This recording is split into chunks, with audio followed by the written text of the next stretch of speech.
नमस्कार। आज आमे कंप्यूटर को नहीं किछि गुरुत्वपूर्ण एमसीक्यू माने बहु विकल्पीय प्रश्न उपरे कथा हेबा। हाँ जोंगुड़िक विभिन्न प्रतियोगितामूलक परीक्षा पाई बहुत कामरे आसीबो। आमे चेष्टा करिबा प्रश्नर उत्तर आउ तापछर कारणटाकु टिके भल भावरे बुझिबा पाई। निश्चय आम पाखरे जो प्रश्नपत्र अछि सेइथ्रु ही आलोचना करिबा। ठीक अछि, तेबे चालंतु आरंभ करिबा। प्रथम प्रश्न, which is called lightweight process which is a basic unit of CPU utilization। अर्थात काहाको लाइटवेट प्रोसेस बा गोटे हलुका प्रक्रिया कुहा जाए जहा कि सीपीयू व्यवहार रो मूल एकक। विकल्प गुड़िक हेला ए सीपीयू आयो, बी थ्रेड, सी शेड्यूल आउ डी मेमोरी। एथिरे सठिक उत्तर हेउची बी थ्रेड। अच्छा, थ्रेड। हाँ देखंतु थ्रेड को ही हालुका प्रक्रिया कुहा जाए कारण एइटा सीपीयू जो काम करे तार सबुठु छोट माने बेसिक यूनिट। ओहो, भावंतु गोटे बड़ काम माने गोटे प्रोसेस भितरे एमिति अनेक छोट छोट काम चली थाए सेगुड़ा कहेला थ्रेड। अच्छा, माने सेमाने सेही गोटे प्रोसेसर मेमोरी व्यवहार करंती। एकदम सेमाने समान मेमोरी स्पेस बांटी व्यवहार करंती किंतु निज निज काम स्वतंत्र भावरे करंती। आ गोटे पूरा प्रोसेस तैयारी करिबा बा चलैबा तुलना रे थ्रेड गुडी को तैयारी करिबा चलैबा बंद करिबा एसबु बहुत शीघ्र आउ सहजरे होई जाए। सिथिपाई बुद्धि कंप्यूटर एका संगरे एते काम करि पारे। हाँ प्रायतः सेथिपाई मल्टीटास्किंग सहज हुए। बुझिगली। तेबे एही सब काम पाई व्यवहृत डाटा सुरक्षित रहिबा भी तो बहुत जरूरी ना। निश्चय निश्चय डाटा सिक्योरिटी तो बहुत गुरुत्वपूर्ण। तेबे आमर परवर्ती प्रश्न सेही भली गोटे सुरक्षा संबंधी विषय उपरे। प्रश्नटी हेला, what is a practice of changing the data before its entry into the computer system. माने कंप्यूटर सिस्टम रे डाटा एंट्री हेबा पूर्वरु ताकू बदलाई देबा प्रक्रिया को कोन कुहा जाए। विकल्प गुड़िक हेला ए डेटा डिडलिंग, बी डेटा स्विंडलिंग, सी डेटा थेफ्ट आउ डी डेटा हाइडिंग। अच्छा एटार सठिक उत्तर हबो ए डेटा डिडलिंग। डेटा डिडलिंग एटा कोन?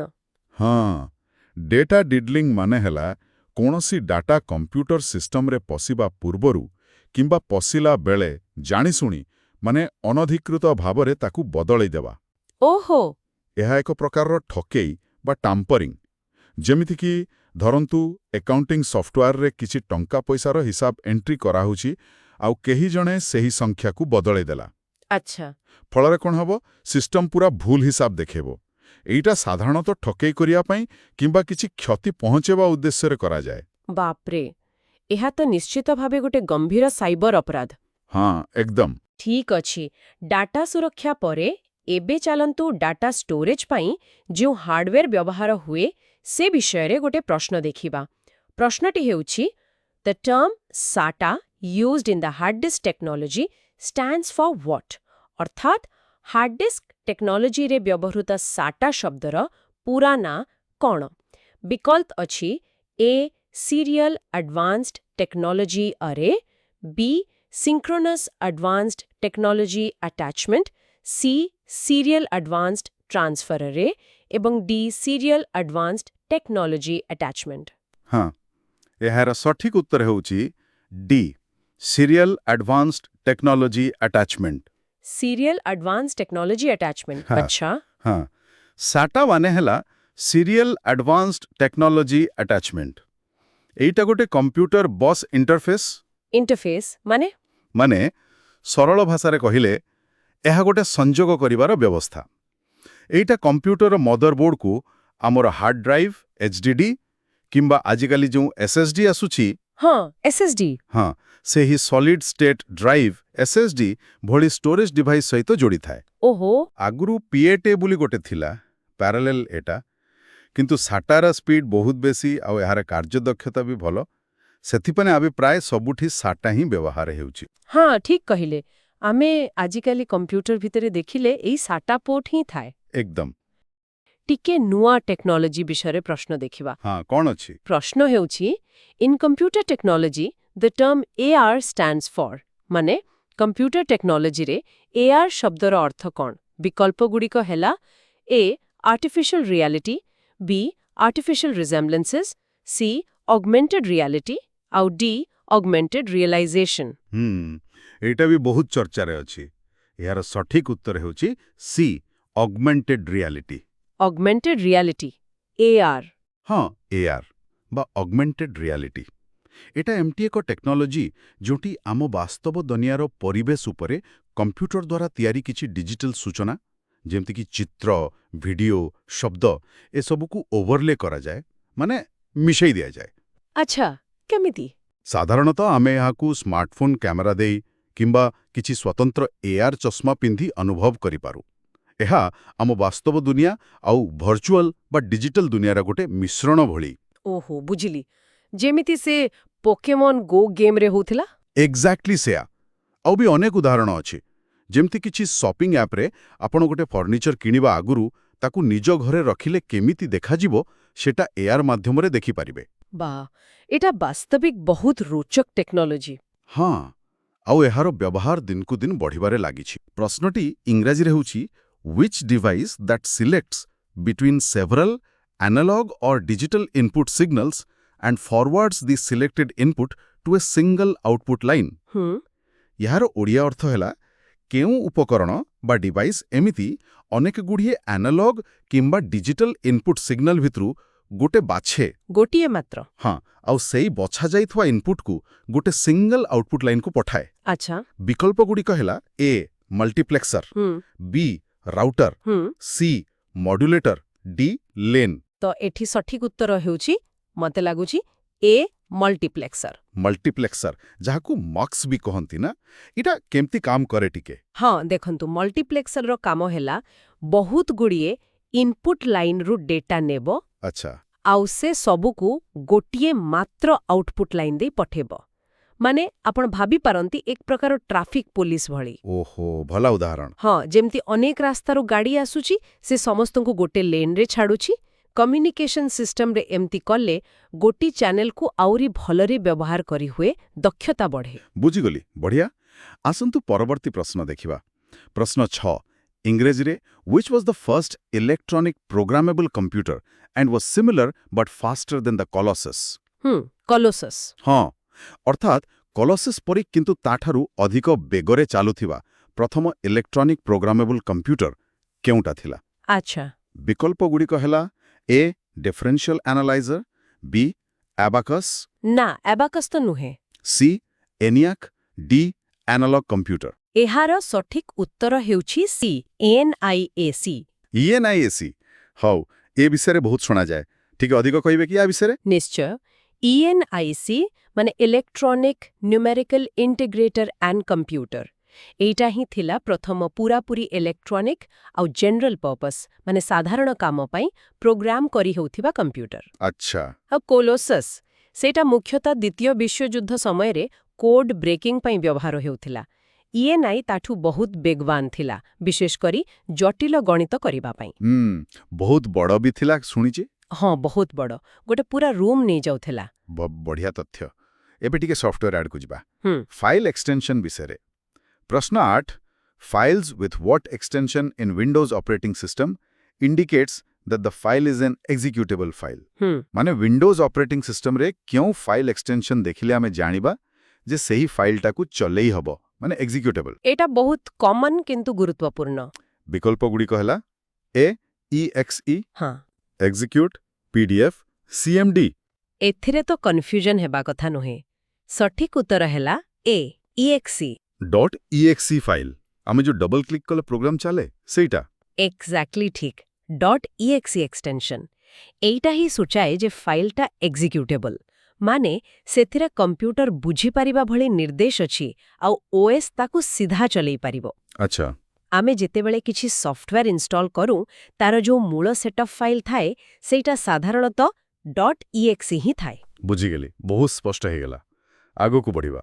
ପ୍ରଶ୍ନ 10 which was the first personal computer with a graphical user interface? GUI ଗୁରୁତ୍ୱପୂର୍ଣ୍ଣ। ହଁ, ଅର୍ଥାତ୍ ଗ୍ରାଫିକାଲ ୟୁଜର ଇଣ୍ଟରଫେସ୍ ବା GUI ଥିବା ପ୍ରଥମ ପର୍ସନାଲ କମ୍ପ୍ୟୁଟର PC କେଉଁଟା ଥିଲା? ବିକଳ୍ପଗୁଡ଼ିକ A IBM image, B Apple's Lisa, C Microsoft DOS, D AT&T GUI। ଏଠି ସଠିକ୍ ଉତ୍ତର ହେବ B Apple's Lisa. Apple Lisa. ମୁଁ ଭାବୁଛି ଏଇଟା କମ୍ପ୍ୟୁଟର ବ୍ୟବହାର କରିବାର ତରିକା ବଦଳି ଦେଇଥିଲା ନା? ନିଶ୍ଚିତ ଭାବରେ ଏକଦମ 1983 ମସିହାରେ ଏଇଟା ଆସିଥିଲା ଆପଲ୍ ଲିସା, ପ୍ରଥମ ପର୍ସନାଲ କମ୍ପ୍ୟୁଟର ଯୋଉଥିରେ GUI ବ୍ୟବହାର ହୋଇଥିଲା। ତା ପୂର୍ବର କମାଣ୍ଡ ଲାଇନ୍ ଥିଲା? ହଁ, ମୁଖ୍ୟତଃ କମାଣ୍ଡ ଟାଇପ୍ କରିବାକୁ ପଡୁଥିଲା, କିନ୍ତୁ ଲିସାରେ ଆପଣ ସ୍କ୍ରିନରେ ଆଇକନ୍ ଦେଖିଲେ ଆଉ ମାଉସ୍ ବ୍ୟବହାର କରି କ୍ଲିକ୍ କଲେ। ଆଚ୍ଛା। ଏଇଟା ହିଁ ଆଜିକାଲି ଆମେ ଯେମିତି କମ୍ପ୍ୟୁଟର ବ୍ୟବହାର କରୁଛେ ତାର ମୂଳଦୁଆ ପକେଇଥିଲା। ବହୁତ ବଡ଼ ପଦକ୍ଷେପ ଥିଲା ସେତେବେଳେ। ବହୁତ ରୋଚକ କଥା। ଚାଲନ୍ତୁ ପରବର୍ତ୍ତୀ ପ୍ରଶ୍ନକୁ ଯିବା। ଏଇଟା ଗୋଟେ ସଂକ୍ଷିପ୍ତ ରୂପ ବା ଆକ୍ରୋନିମ୍ ବିଷୟରେ। In computers CAD stands for। CAD, ହଁ, ବହୁତ ଶୁଣାଯାଏ ଏଇଟା। ହଁ। କମ୍ପ୍ୟୁଟର ପରିପ୍ରେକ୍ଷୀରେ CADର ପୁରା ନାମ କ'ଣ? ବିକଳ୍ପଗୁଡ଼ିକ ହେଲା A. Computer assisted design, B. Computer aided design, C. Computer aided diagram, D. Computer assisted ଡାଏଗ୍ରାମ।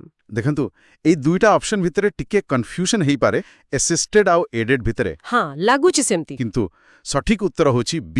Computer aided design. Computer aided design. ଆଚ୍ଛା, ଏଇଟା କୋଉ କ୍ଷେତ୍ରରେ ବେଶୀ ବ୍ୟବହାର ହୁଏ? ଏଇଟା ମୁଖ୍ୟତଃ ଇଞ୍ଜିନିୟରିଂ, ଆର୍କିଟେକ୍ଚର ମାନେ ସ୍ଥାପତ୍ୟ ଆଉ ପ୍ରଡକ୍ଟ ଡିଜାଇନ୍ କ୍ଷେତ୍ରରେ ବହୁତ ବ୍ୟବହାର ହୁଏ। ଓହୋ। କଥାଟା ହେଲା CAD ଏକ ପ୍ରଯୁକ୍ତିବିଦ୍ୟା। ଏହା ସ୍ଥାପତି, ଇଞ୍ଜିନିୟର, ଡିଜାଇନରମାନଙ୍କୁ କମ୍ପ୍ୟୁଟର ସଫ୍ଟୱେର ବ୍ୟବହାର କରି ବହୁତ ସଠିକ୍ ଭାବରେ ମାନେ ଆକ୍ୟୁରେଟଲି 2D କିମ୍ବା 3D ଡିଜାଇନ୍ ଆଉ ଟେକ୍ନିକାଲ ଡ୍ରଇଂ ତିଆରି କରିବାରେ ସାହାଯ୍ୟ କରେ। ମାନେ ହାତରେ ଆଙ୍କିବା ଅପେକ୍ଷା ବହୁତ ସହଜ ଆଉ ଭଲ? ଏକଦମ ବହୁତ ସହଜ, ଦ୍ରୁତ ଆଉ ପରିବର୍ତ୍ତନ କରିବା ବି ସହଜ। ବେଶ। ଏଇଟା ବି ଗୋଟେ acronym. The term SSD in computer storage stands for। SSD ଆଜିକାଲି ସବୁ କମ୍ପ୍ୟୁଟର ଲ୍ୟାପଟପ୍ରେ ଏଇଟା ଆସୁଛି। ହଁ, ଠିକ୍। ତେବେ କମ୍ପ୍ୟୁଟର ଷ୍ଟୋରେଜ କ୍ଷେତ୍ରରେ SSDର ଅର୍ଥ କ'ଣ? ବିକଳ୍ପଗୁଡ଼ିକ ହେଲା A. System storage drive, B. Solid state device, C. Secondary state drive, D. Solid state drive. ଏଠି ବି ଟିକେ ସମାନ ଶବ୍ଦ ଅଛି ଡିଭାଇସ୍ ଆଉ ଡ୍ରାଇଭ୍ ଭିତରେ, ହଁ। କିନ୍ତୁ ସଠିକ୍ ଉତ୍ତର ହେଉଛି D. Solid state drive. Solid state drive. ଆଚ୍ଛା। ତେବେ ପୁରୁଣା ଯୋଉ ହାର୍ଡ ଡିସ୍କ ଡ୍ରାଇଭ୍ ଥିଲା HDD, ତାଠାରୁ ଏଟା କେମିତି ଭଲ? କାହିଁକି ଏତେ ଲୋକପ୍ରିୟ ଏବେ? ମୁଖ୍ୟ କାରଣ ହେଲା SSD ବା ସଲିଡ୍ ଷ୍ଟେଟ୍ ଡ୍ରାଇଭ୍ରେ କୌଣସି ଚଳନମାନ ଯନ୍ତ୍ରାଂଶ ନାହିଁ, ମାନେ ମୁଭିଂ ପାର୍ଟସ୍ ନାହିଁ। ଓହୋ, ଯେମିତି HDDରେ ସେ ଚକ୍ତି ଘୁରୁଥିଲା? ହଁ, HDDରେ ଗୋଟେ ପ୍ଲାଟର ଘୁରୁଥାଏ ଆଉ ଗୋଟେ ହେଡ୍ ତା ଉପରେ ଚାଲେ ଡାଟା ପଢ଼ିବା ଲେଖିବା ପାଇଁ। କିନ୍ତୁ SSDରେ ସେମିତି କିଛି ନାହିଁ। ଏଥିରେ ଫ୍ଲାsh ମେମୋରି ଚିପ୍ ବ୍ୟବହାର ହୁଏ ଡାଟା ରଖିବା ପାଇଁ। ଆଚ୍ଛା, ଯେମିତି ପେନ୍ଡ୍ରାଇଭ୍ରେ ଥାଏ? ହଁ, ମୋଟାମୋଟି ସେଇଭଳି ଟେକ୍ନୋଲୋଜି, କିନ୍ତୁ ଆହୁରି ଉନ୍ନତ ଆଉ ବଡ଼ ସ୍କେଲରେ। ତେଣୁ SSDଗୁଡ଼ିକ HDD ତୁଳନାରେ ବହୁତ ଦ୍ରୁତ ହୁଏ। କମ୍ପ୍ୟୁଟର ଜଲ୍ଦି ବୁଟ୍ ହୁଏ, ଆପ୍ଲିକେସନ୍ ଶୀଘ୍ର ଖୋଲେ, ଆଉ ଏଗୁଡ଼ିକ ଅଧିକ ମଜବୁତ, ମାନେ ପଡ଼ିଗଲେ ଖରାପ ହେବାର ଚାନ୍ସ କମ୍। ଆଉ ଶବ୍ଦ ବି କମ୍ କରୁଥିବ? ଏକଦମ ଶବ୍ଦ କରେ ନାହିଁ ପ୍ରାୟ, ଆଉ ବିଦ୍ୟୁତ୍ ଶକ୍ତି ବି କମ୍ ନିଏ। ତେଣୁ ଲ୍ୟାପଟପ୍ ପାଇଁ ବ୍ୟାଟେରୀ ଲାଇଫ୍ ବି ବଢ଼େ। ବାଃ, ବହୁତ ଭଲ ଭାବରେ ବୁଝେଇଲେ। Question 11. The systems which allow only one process execution at a time are called what? ମାନେ ଯେଉଁ କମ୍ପ୍ୟୁଟର ସିଷ୍ଟମରେ ଏକା ସମୟରେ କେବଳ ଗୋଟିଏ ହିଁ କାମ ଚାଲିପାରେ ତାକୁ କ'ଣ କୁହାଯାଏ? ଅପସନ୍ସ ହେଲା A. Multiprocessing systems, B. Multitasking systems, C. Uniprogramming systems, D. Monotasking systems. ଏହାର ସଠିକ୍ ଉତ୍ତରଟା ହେଲା C. Uniprogramming systems. Uniprogramming systems? ହଁ, ମାନେ ପୁରୁଣା ସମୟର ସିଷ୍ଟମଗୁଡ଼ିକ ଏମିତି ଥିଲା। ଗୋଟିଏ ପ୍ରୋଗ୍ରାମ ପୁରା ନ ସରିବା ଯାଏଁ କିମ୍ବା ଧରନ୍ତୁ ଇନପୁଟ୍ ଆଉଟପୁଟ୍ ପାଇଁ ଅପେକ୍ଷା ନ କରିବା ଯାଏଁ CPU ଆଉ କିଛି କାମ କରେନି। ହୋ, ମାନେ CPU ଖାଲି ବସି ରହୁଥିବ ସେତେବେଳେ? ହଁ, ଏକ ପ୍ରକାରର। ତେଣୁ CPUର ପୁରା କ୍ଷମତା ବ୍ୟବହାର ହୋଇପାରେ ନାହିଁ। ଆଜିକାଲିକା ମଲ୍ଟିଟାସ୍କିଂ ସିଷ୍ଟମ ତୁଳନାରେ ଏଗୁଡ଼ାକ ବହୁତ ଧୀମା ଥିଲା। ହଁ, ବୁଝିହେଲା। ଗୋଟିଏ ପରେ ଗୋଟିଏ କାମ। ଆଚ୍ଛା, ସେଇଟା ତ ଗଲା ସିଷ୍ଟମ କେମିତି କାମ କରେ। ଏବେ ଟିକେ ଡାଟା ବିଷୟରେ ଦେଖିବା। Question 12. What is referred to as discovering patterns based on a large set of previous years' data? ଅର୍ଥାତ୍ ପୂର୍ବ ବର୍ଷମାନଙ୍କରୁ ସଂଗ୍ରହ କରାଯାଇଥିବା ବହୁତ ସାରା ଡାଟା ଭିତରୁ କିଛି ପ୍ୟାଟର୍ନ बा ढांचा खोजी बाहा करिवा प्रक्रिया को कोण कुहंती ऑप्शंस देखंतु A data validation B data collection C data mining D data sampling एटा गोटे बहुत चर्चित शब्द आजिकाली एहार जवाब हला C data mining data mining हाँ डेटा माइनिंग माने हला बहुत बड़ डाटा सेट भितरु किछि मूल्यवान लुकायित सूचना बाहर करिबा जेमते किछि ट्रेंड किछि संपर्क अच्छा किछि उदाहरण दे परिबे निश्चय जेमिति सुपरमार्केट रे सेमाने डाटा माइनिंग करी जानि पारंती केउ जिनिस साधारणतः एकाठी किना जाए सेही अनुसारे सेमाने जिनिस सजै रखंती बा ऑफर दियंती जहा द्वारा बिक्री बढ़े बा एइटा तो बहुत कामरे जिनिस किणा बिकारु भी डाटा मिले अच्छा डाटा माइनिंग परे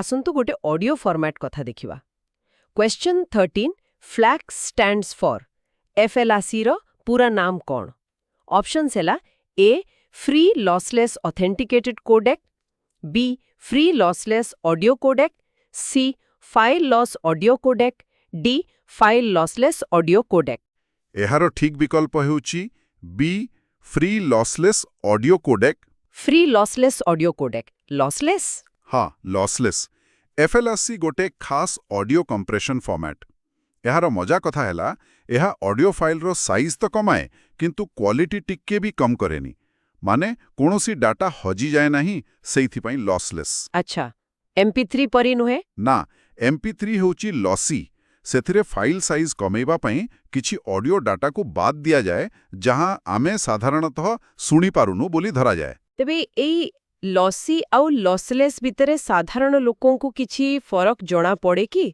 ना केवल भल हेडफोन बा स्पीकर रे जणा पड़े एटा भल प्रश्न देखंतु अनेक समय रे साधारण सुनिमा परिस्थिति रे गोटे भल क्वालिटी रो MP3 आउ FLAC भितरे फरक जानिबा कष्ट किंतु जदि कहा पाखरे बहुत भल ऑडियो सिस्टम अछि किंबा जो माने ऑडियो क्वालिटी को नै बहुत सचेतन से माने बोधे फरक जानि पारिबे बुझिली ठीक अछि ऑडियो रु एबे टिके हार्डवेयर आडको जिबा माने keyboard question 14 in standard keyboard the keys alt shift and control are called as what साधारण कीबोर्ड रे जो ऑल्ट शिफ्ट आउ कंट्रोल की अछि सेगुडी को क्यों श्रेणी र की कोहा जाए options A special purpose keys C navigation keys D function keys purpose keys हाँ एगुडी को प्रकृत रे मॉडिफायर कीज भी कोहा जाए कारण एमाने निजे किछि टाइप करंतिनी किंतु अन्य की सहित मिसिले सही की र काम बदली जाए ओहो हो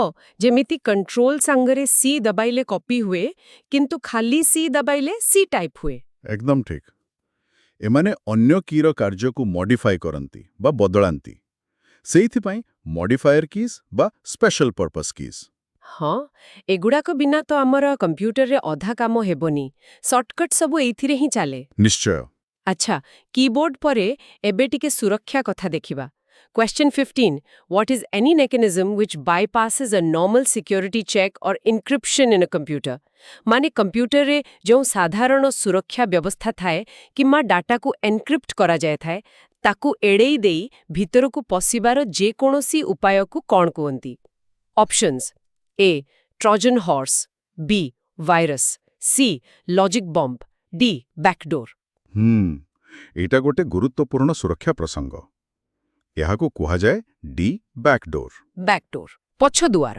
हाँ सैया नारू ही जणा पड़ुछि यह गोटे लुचा बाट जहा साधारण जांच बा ऑथेंटिकेशन को बायपास कर दिए यह द्वारा सिस्टम को एक्सेस मिल जाए यहाकू कहीं डेवलपर निजे टेस्टिंग पई रखि थाई पारंती किंबा हैकर माने भी तैयारी करि देई पारंती हाँ बेसी सेया ही हुए एवं यह एक बड़ सुरक्षा समस्या बुझिले बैकडोर अच्छा सुरक्षा परे पुणी टिके डाटा प्रोसेसिंग को फेरिबा question 16 in which stage of computer data processing raw data is cleaned up and organised for the following stage of data processing computer data processing रो केउ पर्याय रे रॉ डाटा माने जेमिति मिलिला सेमिति डाटा को सफा करा जाए आउ सजड़ा जाए जहा फଳରେ ताकू परवर्ती पर्याय रे व्यवहार करी हबो ऑप्शंस हैला A data input B data hiding C data preparation D data storage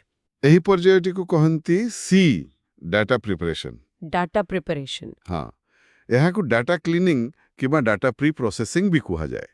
एथरे कौन हुए जो रॉ डाटा आसे सेथरे बहुत भूल थाई पारे, किछि डाटा न थाई पारे, मिसिंग डाटा, किछि अनावश्यक डाटा भी थाई पारे। तेणु डाटा प्रिपरेशन रे से सबु को सफा करा जाए, ठीक करा जाए और गोटे निर्दिष्ट फॉर्मेट रे सजा जाए, जहा फଳରେ एनालिसिस ठीक लेबो। एकदम। नहले सेही जो कथा अछि गार्बेज इन गार्बेज आउट, खराब डाटा देले खराब रिजल्ट ही बाहरिबो। तेणु एई स्टेपटा बहुत गुरुत्वपूर्ण। हाँ एकदम ठीक। डाटा प्रोसेसिंग रु एबे गोटे सहज कमांड कथा देखिबा। Question 17 the run command used to open calculator application is what. जदि हमको कैलकुलेटर एप्लिकेशन खोलिबार अछि तेबे विंडोज रो रन कमांड रे कोन टाइप करिबाकू पड़िबो। Options A open calc, B winword, C calc, D MS config. एटा मते अनेके जानि थिबे। एया हेउची सी कैल्क, CALC कैल्क। हाँ विंडोज की आउ आर की एका संगरे दबाइले रन बॉक्स आसे सेतरे खाली कैल्क टाइप करी एंटर मार देले कैलकुलेटर खोली जीवो। बहुत सहज। एमती आहुरी भी अनेक कमांड अछि ना? हाँ अच्छी नोटपैड पई नोटपैड, MS पेंट पई MS पेंट, एमती अनेक। हाँ एटा बहुत कामरे आसे, धन्यवाद। अच्छा कमेंट परे पुणी टिके डाटा टाइप आड़कू जीवा। Question 18 what refers to a data type that is used to store variable length character string. माने जोंठी हमको गोटे कैरेक्टर स्ट्रिंग रखिबार अछि किंतु तार लंब केते हबो आगन जणा नहीं, बदली पारे, सेथि पई केउ डाटा टाइप व्यवहार हुए। ऑप्शंस देखंतु ए इंट, बी वारचार, सी फ्लोट, डी चार। यार उत्तर हैला बी वार्चर। वारचार। हाँ वार्चर माने हैला वेरिएबल कैरेक्टर। एटा डाटाबेस आउ प्रोग्रामिंग रे बहुत व्यवहार हुए। जेतेबेले आमे जानुनु गोटे टेक्स्ट बा स्ट्रिंग केते लंबा होबो सेतेबेले वार्चर व्यवहार कले सुविधा। आउ चार काई किनु है? देखंतु जदि आमे 450 नेले तेबे स्ट्रिंगटा छोटो हेले भी सिस्टम तापे 50टा कैरेक्टर जगह रखि देबो। किंतु वार्चर 50 नेले जदि स्ट्रिंगटा 10टा कैरेक्टर हैला तेबे ताहा कम जगह नेबो। एहा द्वारा स्टोरेज स्पेस बंचे। ओहो बुझिली। एटा तो बहुत गुरुत्वपूर्ण कथा, विशेष करी जेउठी बहुत डेटा थाए। हाँ निश्चय। आउ गोटे डाटा टाइप प्रश्न अछि। Question 19 which is an example of primitive data type. निम्नलिखित मध्यरु केउटी गोटे प्रिमिटिव बा मौलिक डाटा टाइप रो उदाहरण। ऑप्शंस ए पॉइंटर, बी अरे, सी फंक्शन, डी इंट। एठारे सठिक उत्तर हेबो डी इंट। इंट। हाँ प्रिमिटिव डाटा टाइप हेउछि सेही डाटा टाइप जहाँ प्रोग्रामिंग भाषार सबुठारु मूल बा बेसिक डाटा टाइप। एगुडी को आउ भांगी हुएने जेमिति इंट इंटिजर बा पूर्ण संख्या, फ्लोट डेसिमल संख्या, चार गोटे कैरेक्टर, बुलियन ट्रू फॉल्स। अच्छा अब बाकी जो पॉइंटर अरे फंक्शन अछि सेगुडी का हेला डिराइव्ड बा कंपोजिट डाटा टाइप। माने सेगुडी को एही प्रिमिटिव टाइप्स गुडी को व्यवहार करी तैयारी होछि। अरे हेला एकाधिका इंट बा चार रो समाहारा, पॉइंटर एड्रेस रखे और फंक्शन हेला कोड रो ब्लॉक। बुझिली मौलिक आउ ता उपरे तैयारी हेथिबा टाइप। ठीक अछि। डाटा टाइप परे एबे आमे आमा आलोचनार शेष प्रश्न को जिबा जहा सीपीयू विषय रे। Question 20 which part of the CPU performs various computing functions on data. CPU रो केउ अंश डाटा उपरे विभिन्न प्रकारर गणना माने कंप्यूटिंग फंक्शंस करि थाए। ऑप्शंस हेला A ALU, B ROM, C RAM, D control unit. CPU भितरे थिबा मुख्य गणना करूथिबा अंशटी होची एएलयू। एएलयू हाँ अरिथमेटिक लॉजिक यूनिट। यह नारु ही जणा पडुची यह सबु प्रकारर अरिथमेटिक काम जेमती जोगो, वियोगो, गुणन, हरण और ता सहित लॉजिक काम जेमती दुईटा संख्या को तुलना करिबा, किए बड़ किए सान, समान की नुहे, ए सबु करि थाए। और कंट्रोल यूनिट रैम रोम ए सबु कौन करंती। कंट्रोल यूनिट पूरा ऑपरेशन को कंट्रोल करे, क्यों काम केतेबेले हबो से निर्देश दिए। और रैम और रोम तो मेमोरी। रैम हेला टेम्पररी स्टोरेज जोंठी वर्तमान चालुथिबा कामर डेटा रहे, और रोम हेला परमानेंट स्टोरेज जोंठिरे कंप्यूटर स्टार्ट हवा पई जरूरी इंस्ट्रक्शन थाए। बहुत बढ़िया भाबरे बुझेई देले। तेबे एही थिला आजिरो कंप्यूटर संबंधी किछि प्रश्न एवं ताहार विश्लेषण। हाँ आशा करूछु ଏହି ଆଲୋଚନା ସମସ୍ତଙ୍କୁ ବିଶେଷ କରି ପରୀକ୍ଷାର୍ଥୀମାନଙ୍କୁ କିଛି ମାତ୍ରାରେ ସାହାଯ୍ୟ କରିବ। ନିଶ୍ଚୟ।